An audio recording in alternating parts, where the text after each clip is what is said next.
My belief is that fundamentally it also depends on the strength of your marriage, right? Whether the building blocks are stable. For example, if your relationship is already built on trust, then that carries over to your business. Definitely, I think trust is a big thing. Even though we are so different and we react to situations very differently, at the end of the day, because we trust that we have each other's best intentions and the business's best intentions at heart, and our eventual goal is the same, how we get there is what we squabble about. Right. But at the end of the day, we know that this is where we want to go. Today's episode is all about rethinking what doing good in business looks like. We are joined by Cheryl and Daniel, the husband and wife team behind the Social Space and the Nail Social, spaces that are changing lives and shifting mindsets. If you've ever wondered how businesses can create real social impact, this conversation's for you.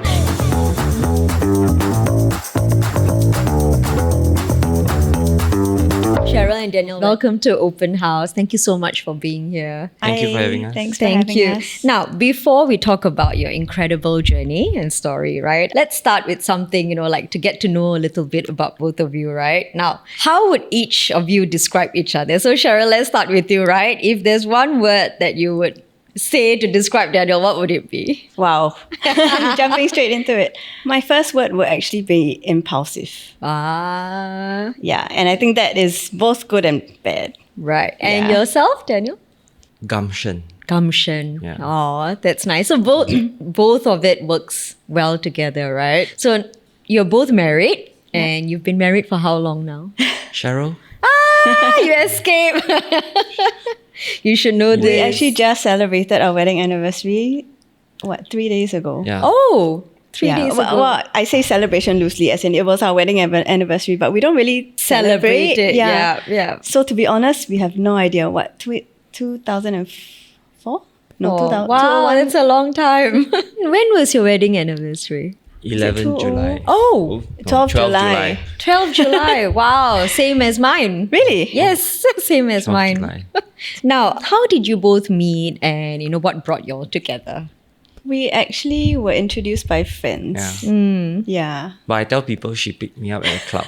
Oh, is that real though? No, that's not true. Yeah, we were introduced by friends. Right. And what drew you all both to each other? Back then, we were just a couple. We never worked together. And the fact that we were in our early 20s and she was running her own business. So that was actually very attractive to me. Being Right. able to potentially date someone that could very comfortably hold their own. Independent woman. Independent. Right. And Cheryl, how about you? Is it love at first sight? Unlikely. I don't think it was love at first sight, to be honest. But I think it was how he treated people. So he's very close to family, he's very close to friends. I think there's a lot of people who actually look to him, rely on him on a lot of things. So it's how he treated people, but not in a way where you coddle them. So I think he's also very straight with people. So even if it's about telling you the hard truths, but it's with good intentions, he's not afraid to do that. So it was really how he kind of managed people, but also in both the good and bad ways, right? Like And not tough afraid love, but to at the same time. to have those tough conversations. And that's something that I struggle with. Now, marriage is challenging. I think we can all, share as well. I mean, work's great, but there are moments, there are highs and there are lows, right?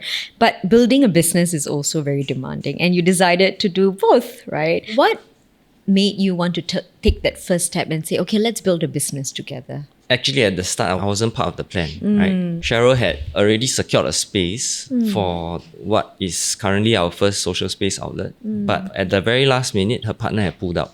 Back then, we were still living in Bali. And I actually had just been also posted to India. But at that point, she had been, I would say, not so good luck with partners when it comes to business. So she had been disappointed a few times. And they were working on the space for quite some time. So she was like, you know what? Let's just go to India. As she said, because I'm so impulsive, I just said, why don't I come back and see the space? I can be your partner. Of course, her first response was, no, we'll probably murder each other. Oh my. Were you all married at this point already? We were. Right, we were. okay. We were. So I said, no, I'm actually the only partner that has stood by your side consistently. So why not let me come back, see the space, and then we decide. We flew back and we saw the space and I said, let's do it. I'll be your partner. So I actually had to persuade her to give this a shot.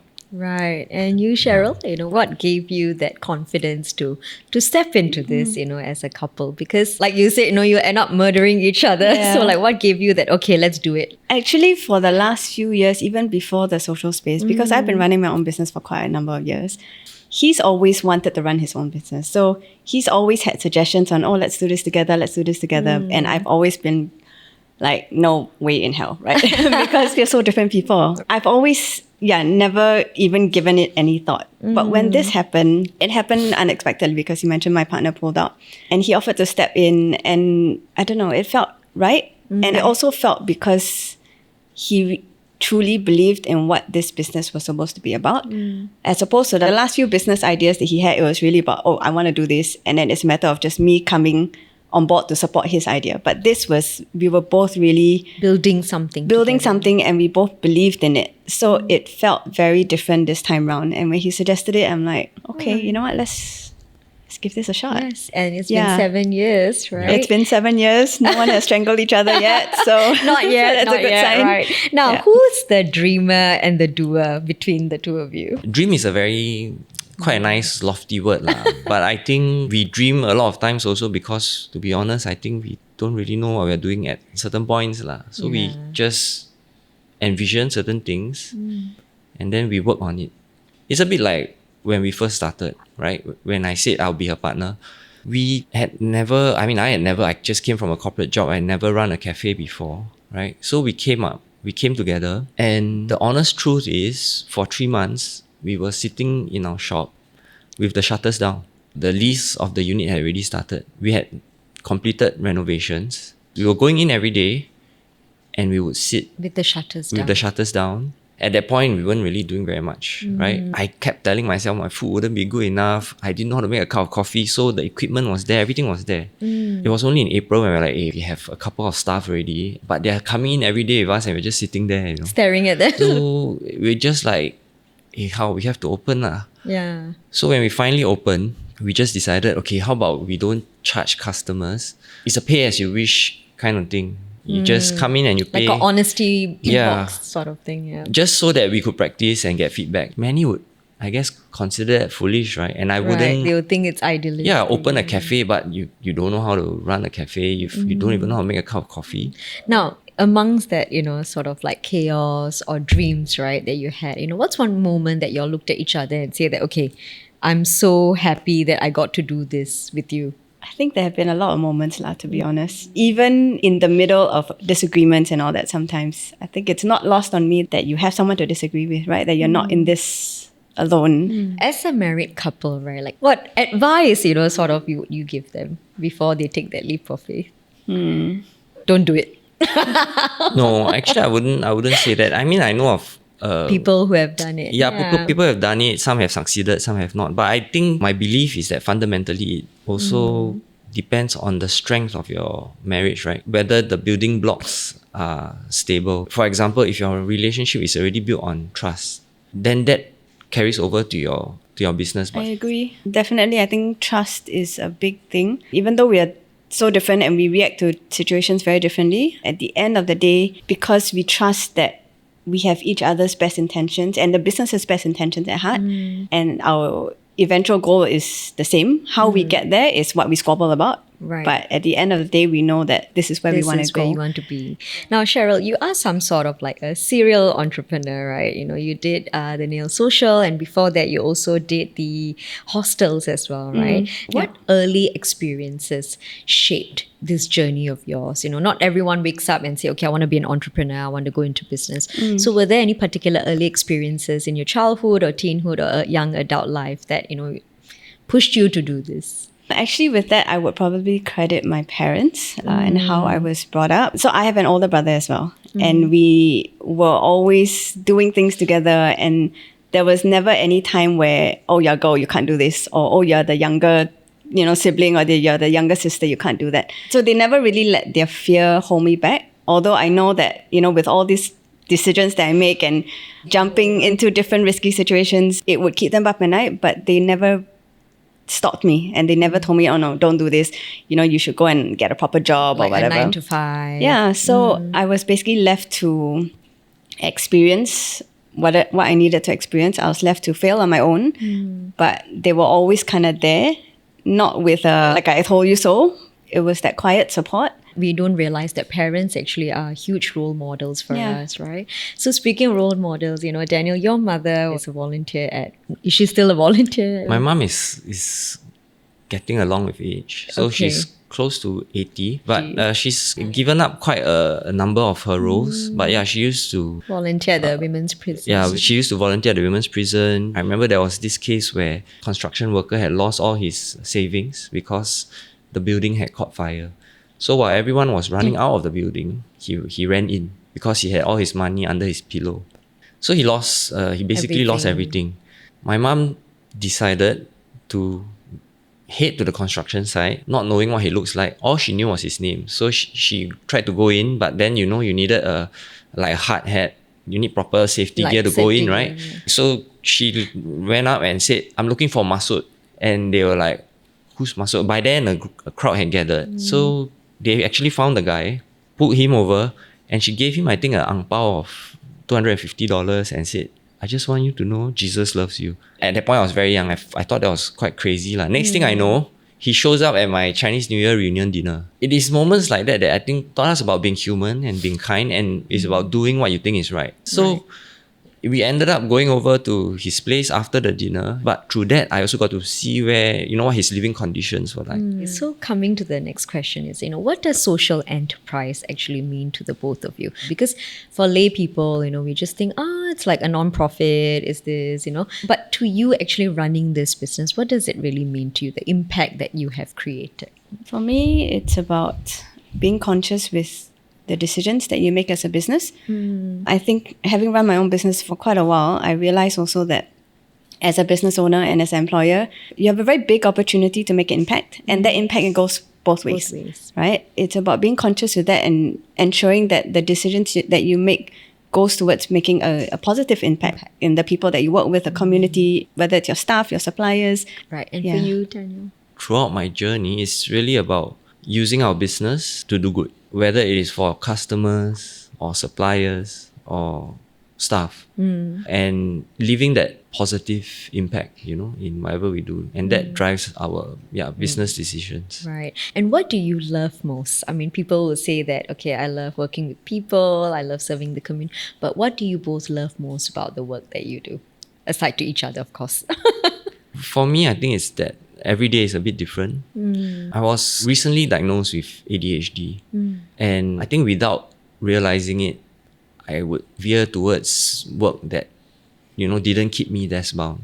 Right. So the fact that I get to experience something different every day, not always pleasant, but it's something that I appreciate. Like say someone with ADHD would be able to, not everyone has that opportunity to be able to build their own business around their strengths and also their weaknesses. Right. And each day you face a different challenge. And you kept on your toes, basically. And for you, Cheryl, what do you love most about, in general, the work that you do? I think it's seeing firsthand the impact of the work that we do. When I first started a social enterprise, to be very honest, if I look back now, it was for very selfish reasons. It was because I wanted to help. I wanted to feel good about what I was doing. But when you start and you work very closely with the people that you're trying to help, and then you see them progress, you meet the families, you meet the whole support system, and you realize how much they've changed in this journey and being able to journey with them, I think that is really what keeps me going, and that makes me realize that I want to do more. Do more, right? Yeah. Now, about 20 years ago, you mentioned that, you started a nail salon, but things didn't really go your way. Most people would have just said okay, I'm not doing this, I'm giving up, and then I just want to go into a 9-to-5, but you persevered. What made you not want to give up? Because I think as entrepreneurs, in general, I think that's one quality is that you don't give up, right? No matter what happens, you can get kicked 1,000,000 times, but you still get back up, right? So in your case, what made you continue but pivot course? I think as far as running a business goes, I'm similar to Daniel in the sense that I don't think I can do a 9-to-5, sit down office, desk-bound kind of job. I knew I always wanted to keep running my own business and have the freedom to do what I want to do. So I had worked with an investor previously, and it didn't go well because idealistically, I assumed that everyone who's involved in a business, it's because, you're passionate about it. It's something that you truly want to do. But the experience also made me realize that that's not always true. Sometimes people's motivation is money. I guess when I was starting my last few businesses, I never really thought about why I was doing it. It was just, I enjoyed doing this, so I jumped into it. At that point, I didn't know what that looked like, right? This is 10 years ago. No one knew what a social enterprise was. Yes. It wasn't even a thing. My first ever business, 20 years ago, was actually a nail salon. Yes. Yeah. Now you worked with, or rather you still work with marginalized women as well and differently abled people as well. What would you both say is something that's unexpected when you work with different communities? Like, what do people always misunderstand? You would think that they are less able, but I think after working with them, you realize that only in certain areas that they might be maybe less proficient, less productive in your layman terms. Our team now is more than 60% staffed by beneficiaries, so they come from various marginalized groups. We recently brought our management team for a short holiday to Korea, and we let the team run our 2 outlets. So we didn't have to close. And I think that's testament to how much we trust them and how capable they are. It's human nature, right? When you look at someone, a lot of times we define them not by what they can do, but what they cannot do. We tend to look at weaknesses rather than their strengths. Yeah. And for you, Cheryl, with the marginalized women as well, what was something that was unexpected for you when you first started working with them? The strength and the perseverance that they had. When I meet a lot of the people that we're trying to help, the women, they're not looking for handouts. They're not looking for special concessions or anything, right? All they want is really just an opportunity. When you hear what they have to go through to get that opportunity, it's something that I think back and I realize that if I were in their shoes, would I be able to do that? Would I be able to go Push as far through, as they've gone? So for example, I remember when I first started the Nail Social, one of the first few staff that I had, she was a single mother living in a one-room flat. So I'm like, how do you get to work? And she told me, I walk. It was her first few days at work, right? And she's like, I can't afford to take the bus. Or whatever money that I had left, it was to save up for her kids. At that point, we were at Haji Lane. So she would walk maybe 2.5, 3 hours to work every single day. And to her, it's just like, it's just, that's just what I have to do. The circumstances that they have to go through that a lot of times looking in from the outside, you really never know what they're going through, what kind of struggles people go through to get where they are, even if it's a simple job at a cafe or a simple job at a nail salon. Right. Now, is there something in Bali that y'all felt like, when y'all looked at it and say that, wow, we need this in Singapore, we should bring this back to Singapore? Were there some practices or something that you really resonated with that you wanted to bring back and that we can see maybe in the social space or nail social? I think the most obvious one would be the decor. The moment we decided, okay, we're coming back, we're going to do a cafe and we're going to design it like Bali, we then started sourcing for stuff in Bali. We would drive around, find pieces of wood that was thrown, like discarded. weathered, and then I would approach the shop, buy the wood. Then we would find someone else that would build the table for us. Right. And if you see the marble tables in our shop, because Bali is an island resort place, right? So we actually drove out to find the source of marble. So we went to buy pieces of marble. We were not buying marble tables. We were buying marble slabs. Right. And then we got getting them to cut it. Get them to cut it. And then she would call me and like, okay, we have the slabs and they're cut, but we don't have someone that can build the legs. And then suddenly someone beside her would be like, I can build the legs. Yeah. So that was how we got our tables done. I think it also allowed us to see a different part of Bali. So we refused to go to the touristy shops and buy like ready-made Bali, tables, Balinese furniture, right? So we really went out, drove out to the villages, to where the makers were. We went to see all the workshops, how it was being done by hand. And because we couldn't really speak Balinese, so we had some of our friends come with us, or we'll have our pembantu at that time, who was a helper in our house, who would just come around and help us translate. So that means the tables now that we see in your shops, it's literally made from scratch. Made from scratch. Yes. Yeah. Wow, that is really beautiful. And that kind of translates into your, sort of like your ethos as well, right? Like celebrating differences, embracing imperfections, and igniting change. Now, you recently closed one of your outlets, right? At the Dual Gallery. Yep. And, we sensed a little bit on your post on TikTok, there was a little bit of frustration, I would say. Would you like to, share more about that, A few months before we had actually closed, we actually received a $20,000 bill from the landlord.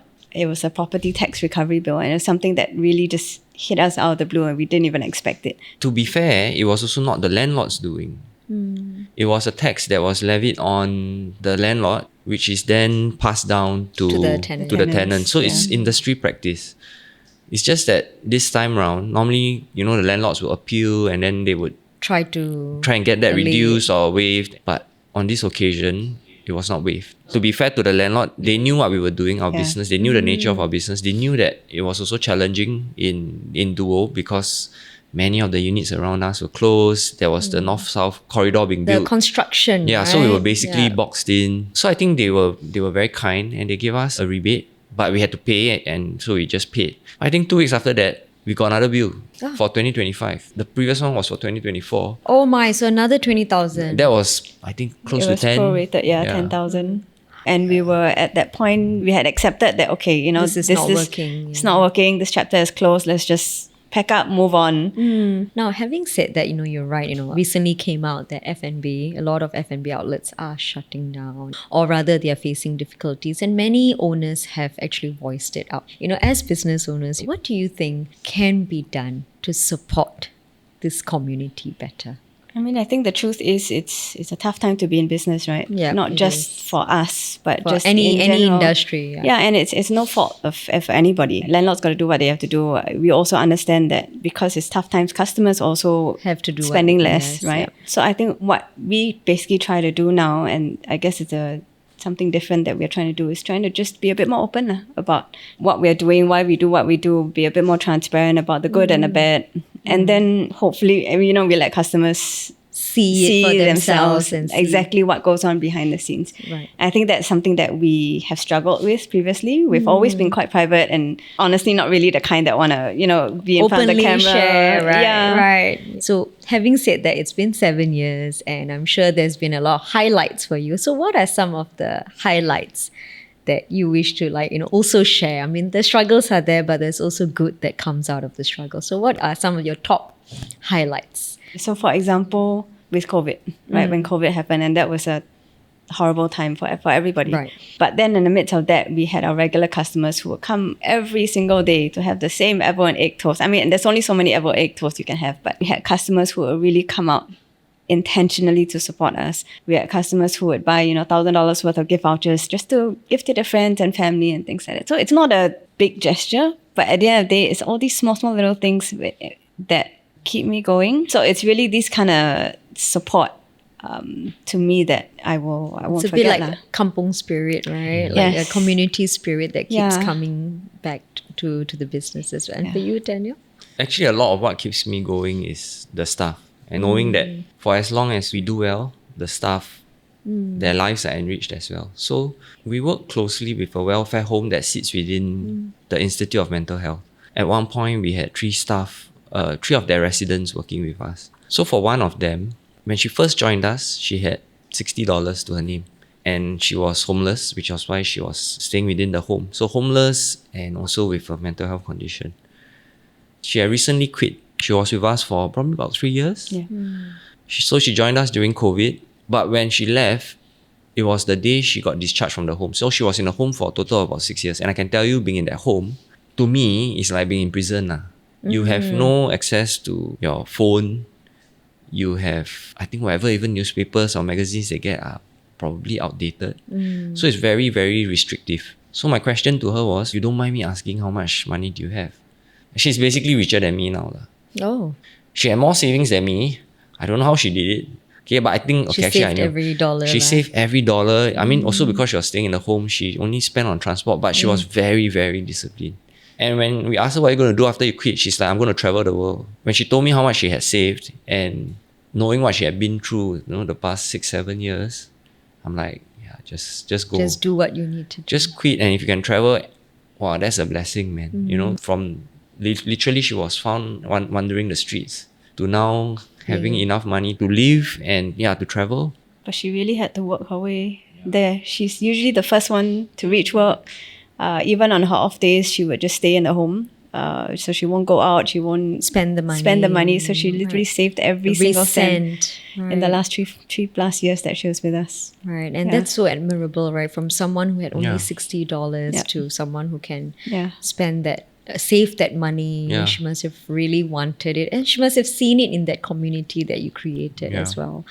Now, helping others, I think, comes very naturally to both of you because of the work that you do. But what advice would you give to someone, right, who wants to do that? Like, who wants to be socially conscious, who wants to be able to support others, but is unable to, do it, to take that first step, right?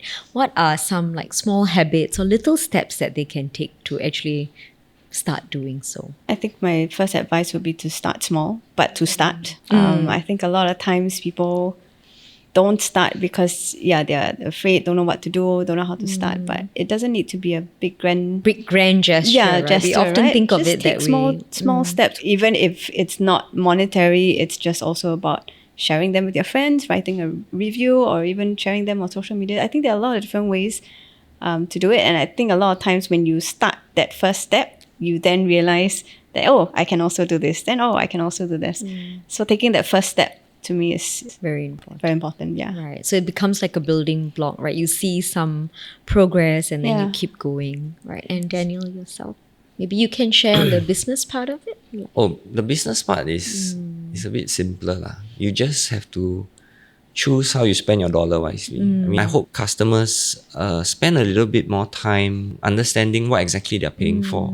But I want to say something about individuals also. I think the biggest bane now to society is indifference. So not being able to do anything. Or people saying things like, it's not my place. Not my problem. Not my pay scale. So you see social experiments of people pretending to fall faint or what, and others just walking past. Yes, yeah. So I've made it a point now to, whenever I know that it's within my means and I can do something, I will do it. Whether it is in my place, not in my place, I will do it. Right. Yeah. So people say I overstep boundaries, and I will say, I do. Because you're impulsive. Yes. Yes. But I will do it because if I see that someone needs help and I'm physically able to, I don't want to regret, knowing that it's because of my inaction that something else then happens. And it's also beyond just me and what I feel. I think it's also knowing that I can make the situation better than I should. Right. Now, for the social space as well as what kind of legacy, do you hope to leave behind maybe 5, 10, 20 years time? Because it evolves, right? It changes. So what do you, hope to leave behind? Like if there's one defining legacy. At the end of the day, what I'm working towards is, again, definitely the staff, but also getting the staff to maybe at some point take on our roles as well. So moving on from just being a beneficiary that's accepting help to then being someone who can run the space and help other people as well. Paying it forward. Yeah. So I think we've always envisioned a space where eventually, if we step back, the people who take on to run the place, to be the supervisors, to make the decisions will eventually be, the beneficiaries who started at the bottom. I think that would be my ultimate legacy. Ultimate goal, yeah. And for you, Daniel?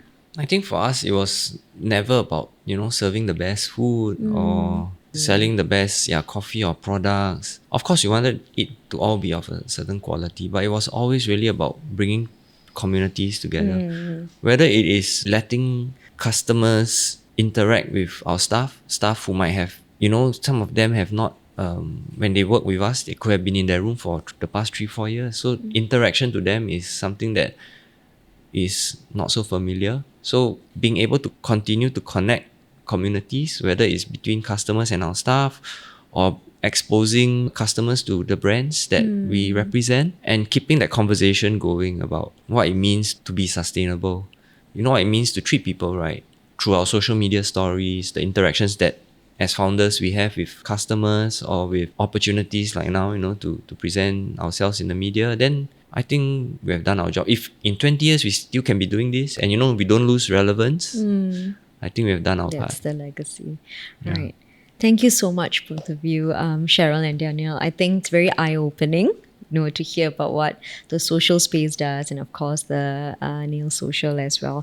Now we have come to the end of this episode, and to our listeners, thank you for tuning in to this episode of Open House. And remember, for every question that you have guests who have the answers. So if you enjoyed this episode, please share it so that everyone else can know what social enterprise is about. And of course, please support the social space as well, and leave reviews as to who you want to see as our next guest, and of course follow us on our socials. Thank you. Till next time.